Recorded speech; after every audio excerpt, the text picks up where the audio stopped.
En rentrant chez nous dans la voiture de mon mari, nous avons été arrêtés à un point de contrôle. L'officier a scanné le permis de mon mari et son visage est devenu pâle. « Monsieur, vous avez été déclaré mort par votre ex-femme il y a 5 ans. » Je suis resté figé sur le siège passager. Avant de commencer l'histoire, n'oubliez pas de laisser un like et de vous abonner à la chaîne pour voir plus d'histoires comme celle-ci. J'ai rencontré David il y a exactement 2 ans. Un ami nous a présenté, dès notre premier rendez-vous, j'ai été captivé par son doux sourire. Il dirigeait sa propre entreprise de rénovation de maisons, un homme fier de créer des choses de ses propres mains. Je gagnais ma vie en tant que graphiste indépendante, et il respectait vraiment mon travail.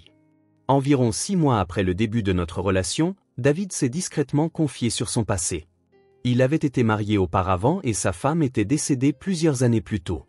L'expression sur son visage était empreinte d'une tristesse si profonde que je n'ai pas eu le cœur de lui demander plus de détails. Il m'a souri tendrement, m'a serré la main et a dit « Mais te rencontrer m'a donné la force d'aller de l'avant à nouveau. » Ces mots m'ont décidé à le chérir encore plus. Il y a 1 an, nous nous sommes mariés dans une petite église. C'était une cérémonie chaleureuse et intime, avec seulement nos amis proches. La voix de David tremblait légèrement en prononçant ses vœux. « Rachel, te rencontrer est la plus grande chance de ma vie. Je jure de te protéger pour le reste de mes jours. » En le regardant dans les yeux, si sincère, j'ai lutté pour retenir mes larmes. Notre vie de jeune marié était plus heureuse que je ne l'avais imaginé. David partait tôt pour le travail chaque matin et rentrait toujours le soir. Son entreprise traitait principalement en espèces, il y avait donc peu de transactions bancaires, mais je voyais cela comme un signe de son honnêteté professionnelle. Il accordait avant tout de l'importance à la relation avec ses clients. Le week-end, nous partions souvent en voiture. Nous ne fixions pas de destination précise, nous roulions simplement ensemble, parfois le long des routes côtières, d'autres fois à travers de petits villages de montagne. Pendant qu'il conduisait, David parlait de son travail et de nos rêves d'avenir. J'adorais observer son profil tandis qu'il parlait. Un dimanche, il m'a invité à un pique-nique dans un parc voisin. Il avait préparé un panier avec des sandwichs maison et des fruits, et nous avons étalé une couverture sur l'herbe. « Tu es un sacré cuisinier », ai-je dit, et il a ri, un peu gêné. J'en faisais souvent avant. Sentant qu'il pensait à sa défunte épouse, j'ai changé de sujet.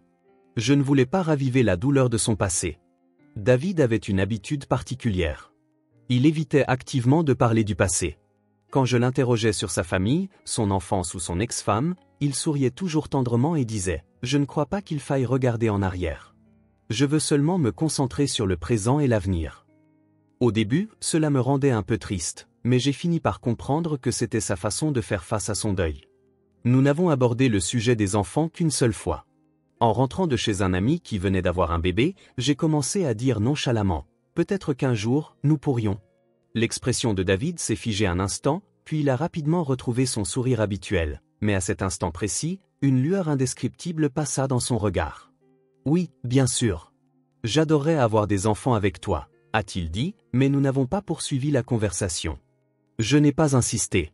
J'ai supposé que ne pas avoir eu d'enfant avec sa défunte épouse devait être un souvenir douloureux. Pour notre premier anniversaire de mariage, David m'a emmené dans un restaurant chic. À la lueur des bougies, il a pris ma main. « Rachel, chaque jour de cette année n'a été que pur bonheur.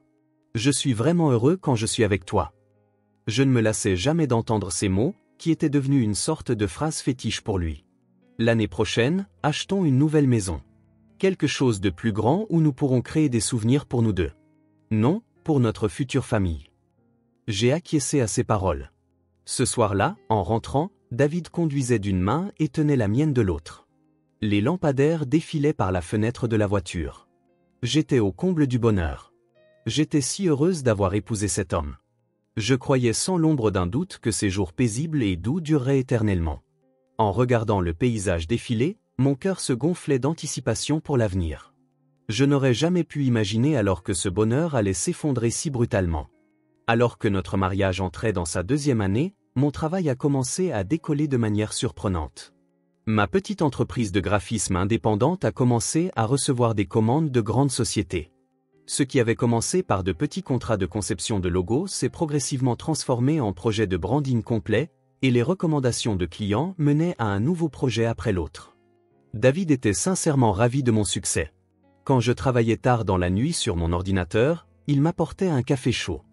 Ne te surmène pas, disait-il, en me massant parfois doucement les épaules. Sa propre entreprise de rénovation marchait bien aussi. Le bouche à oreille avait fait sa réputation et ses week-ends étaient complets. L'activité de David se faisait principalement en espèces, mais je croyais que c'était la preuve de son intégrité. Je pensais que son dévouement à la confiance des clients était ce qui faisait le succès de son entreprise.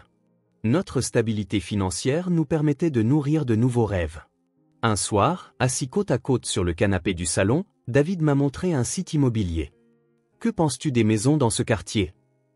Il a désigné une maison individuelle dans un quartier résidentiel calme. Elle avait un grand jardin avec une pelouse où des enfants pourraient courir. « C'est magnifique, ai-je dit, et David m'a regardé sérieusement. « Rachel, il y a quelque chose que je veux sérieusement envisager avec toi. » Mon cœur s'est emballé. Je devinais ce qu'il allait dire.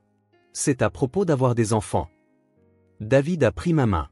Je veux avoir des enfants avec toi. Vraiment. Ses yeux brillaient d'une intensité que je ne lui avais jamais vue. Me souvenant de sa réaction subtile la dernière fois que nous avions abordé le sujet, j'étais un peu surprise. Mais j'étais heureuse qu'il m'ouvre son cœur.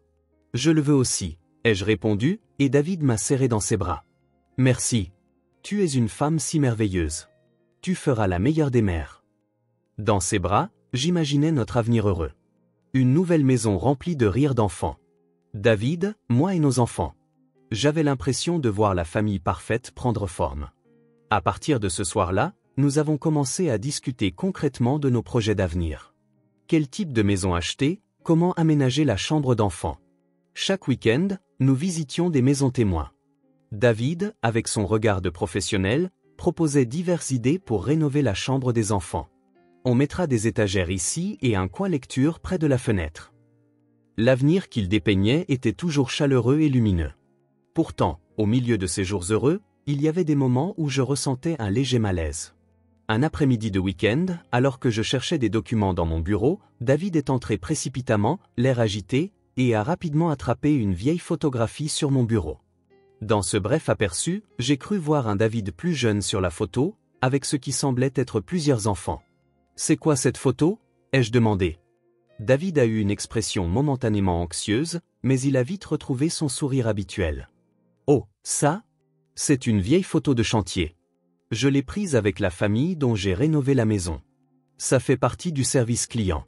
Tu sais, on prend des photos de famille pour commémorer la fin des travaux. » L'explication semblait naturelle, et je n'avais aucune raison particulière d'en douter. « Oh, c'est une gentille attention, » ai-je répondu.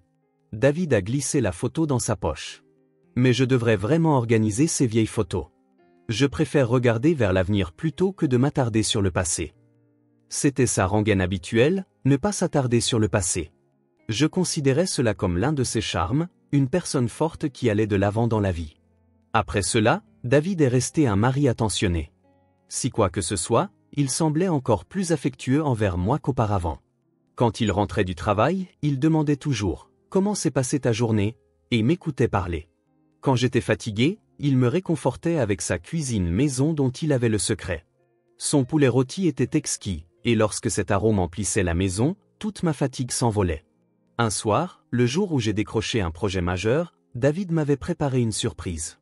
En rentrant du travail, il y avait un bouquet de fleurs dans le salon et une petite boîte. « Félicitations, Rachel. » J'ai ouvert la boîte pour y trouver un magnifique pendentif, d'un design simple mais élégant, avec un petit diamant étincelant. « David, c'est si cher, » ai-je commencé à dire, mais il m'a doucement interrompu. « Tu as changé ma vie. Avant de te rencontrer, j'étais... » Il a hésité un instant. « J'étais dans une période sombre, mais tu as ramené la lumière dans ma vie. C'est ma façon de te dire merci. » Ces mots m'ont réchauffé le cœur. Rien que d'imaginer à quel point il avait dû lutter contre la douleur de la perte de sa défunte épouse me serrait le cœur. Ses mains tremblaient légèrement alors qu'il attachait le pendentif autour de mon cou.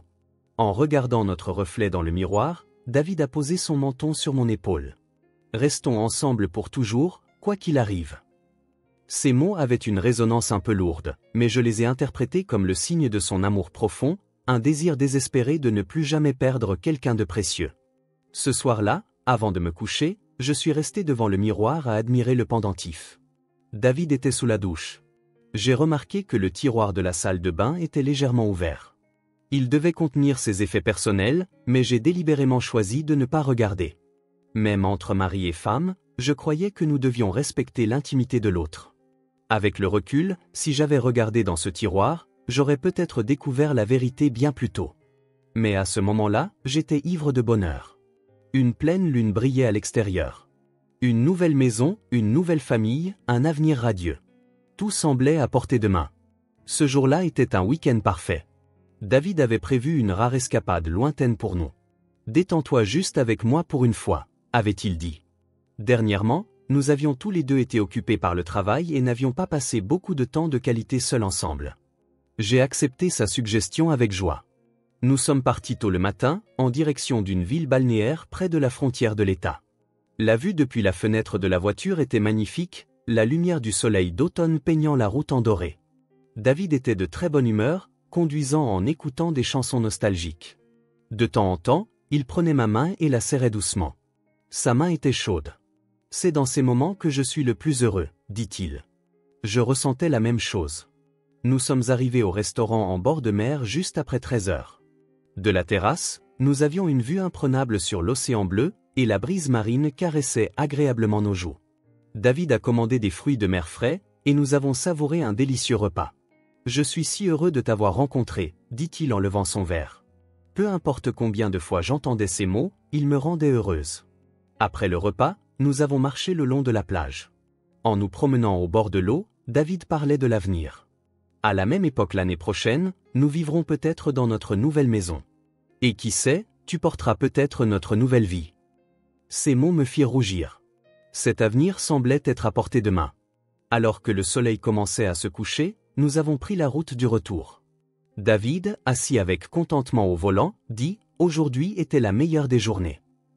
Je ressentais la même chose. Je croyais que ces moments de paix et de bonheur continueraient pour toujours.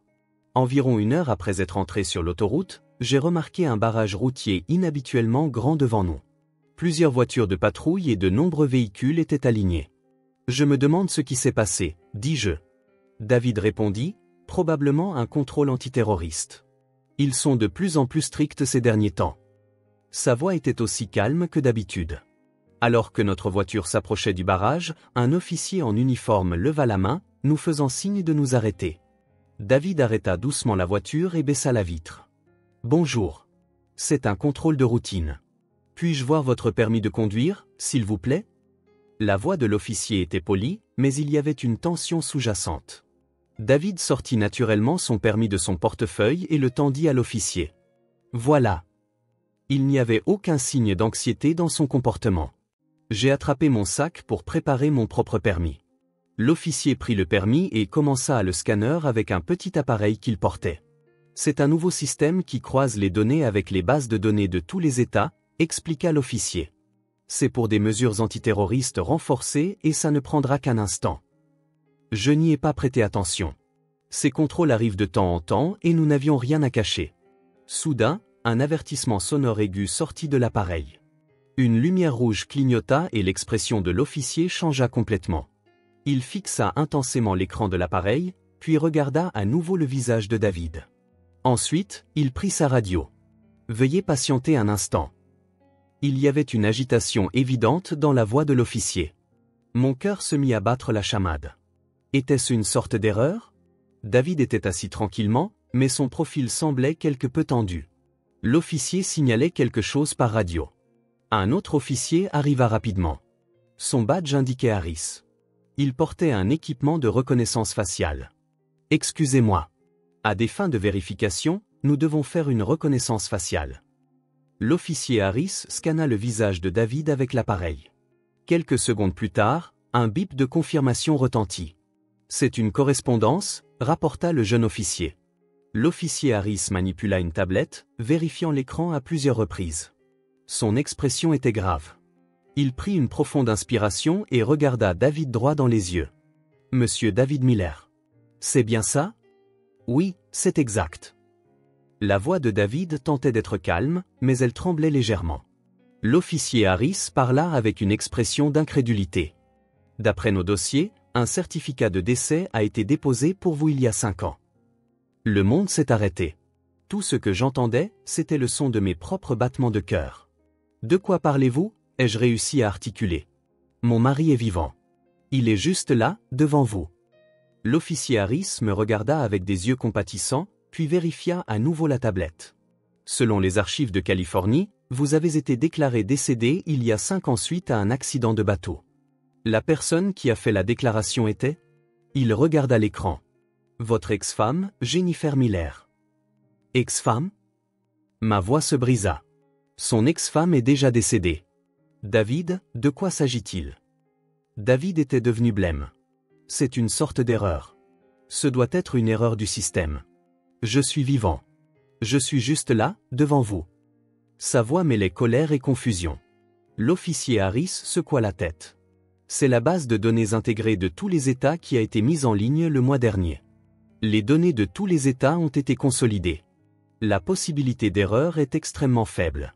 Selon les archives de Californie, il y a 5 ans en août, un accident de bateau a eu lieu au large de la côte Pacifique.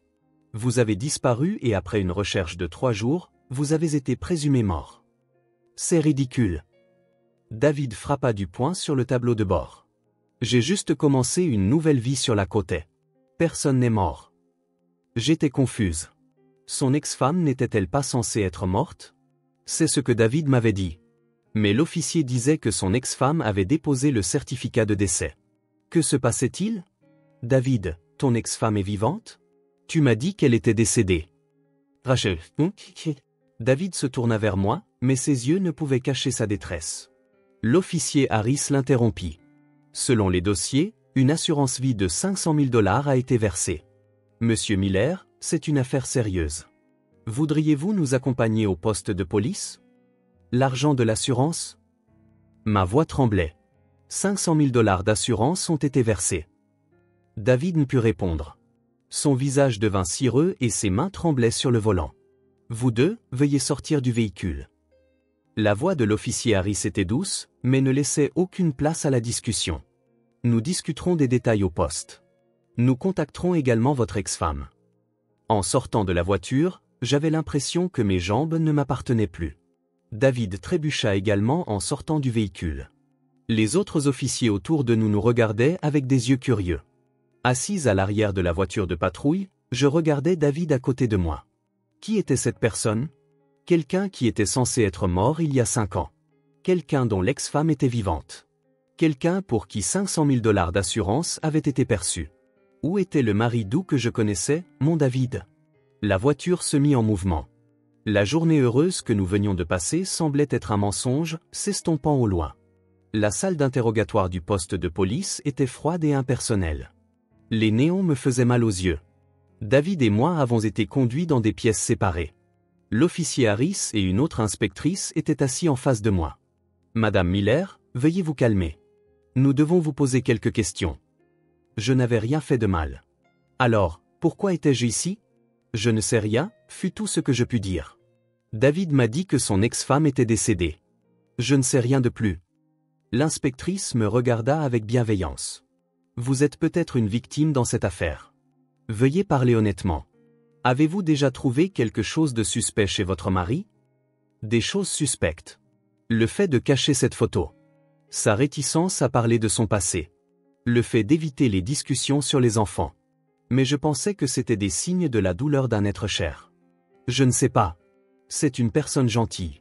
Il ne me mentirait pas. Même moi, j'entendais à quel point mes paroles sonnaient creux. L'officier Harris ouvrit un dossier.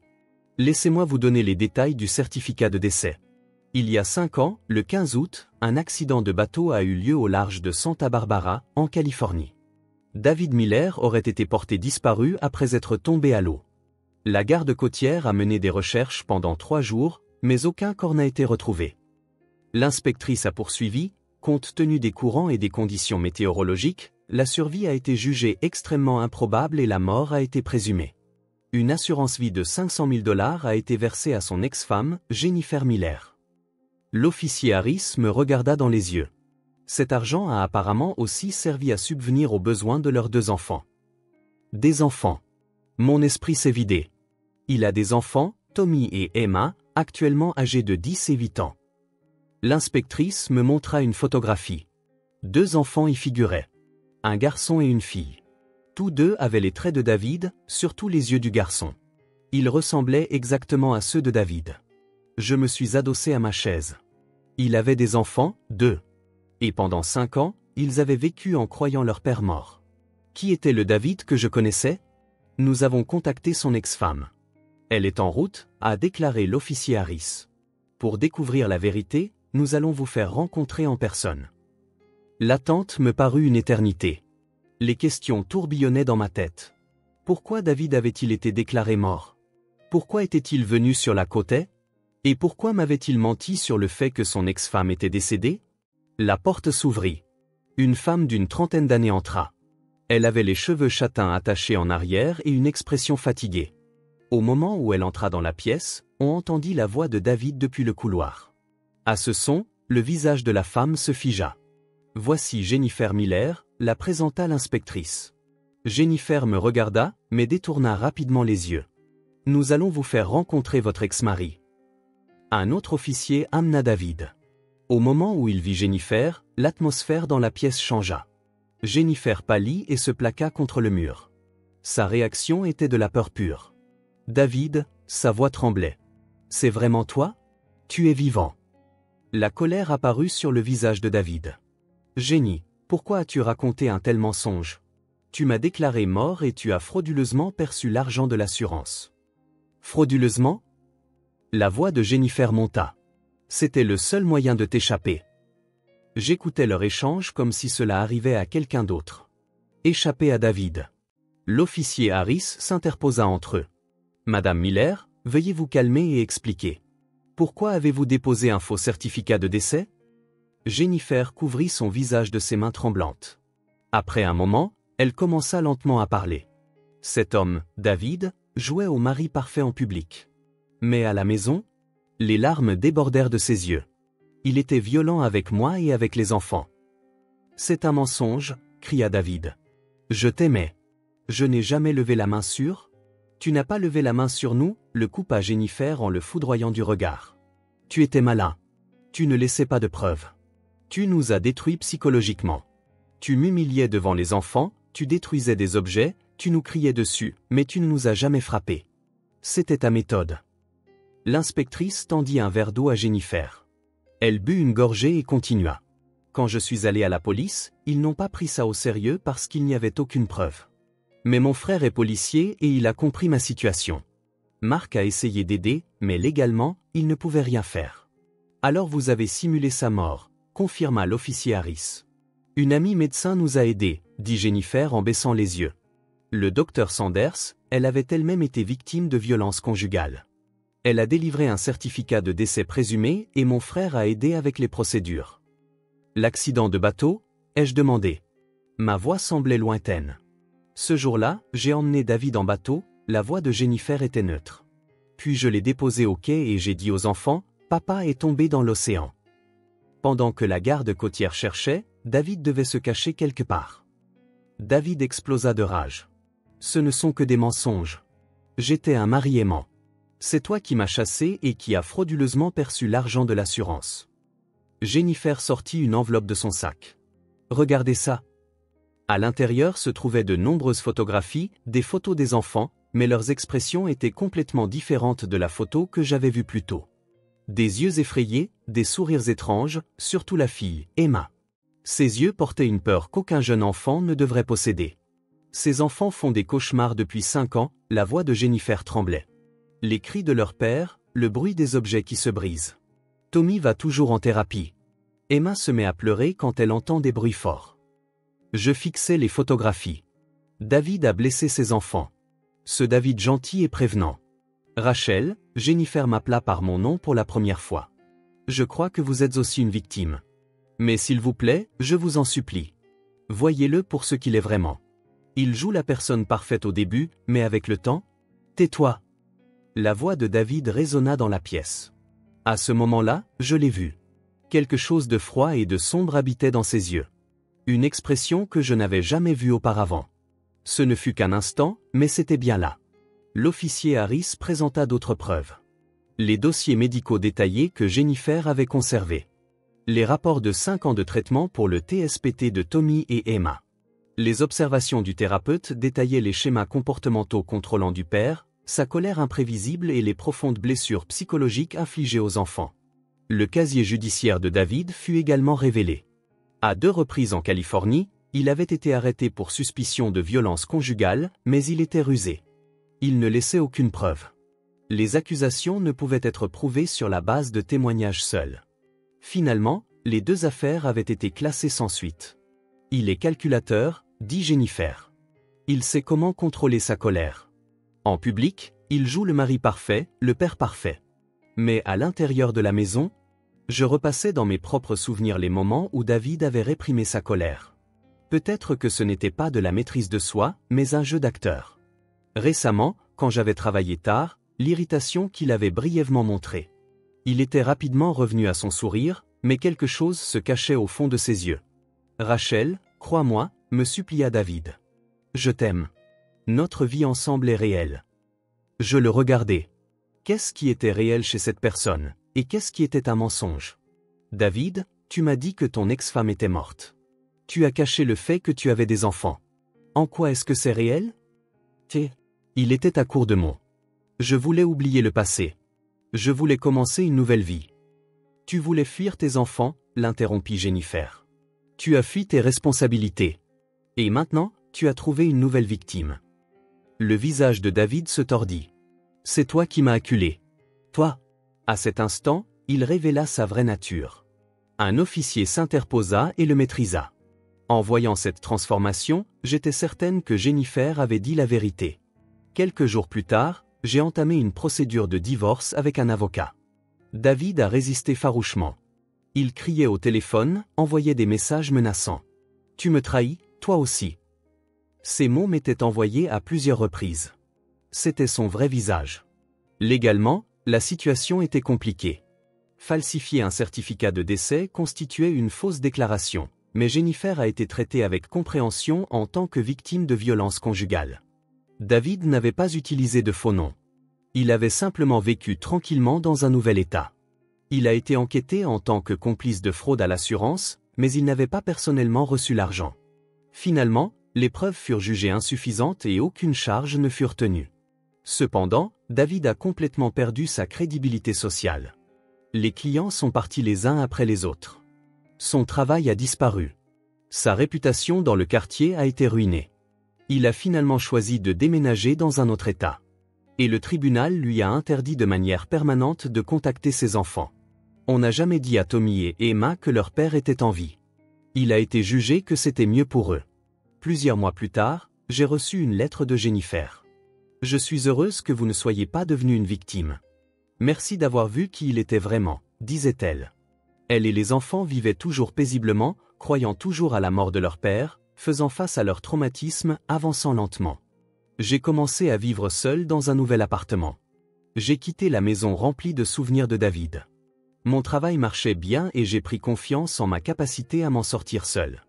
Parfois, je me souviens de ces jours heureux, mais je sais aussi qu'ils n'étaient qu'une illusion.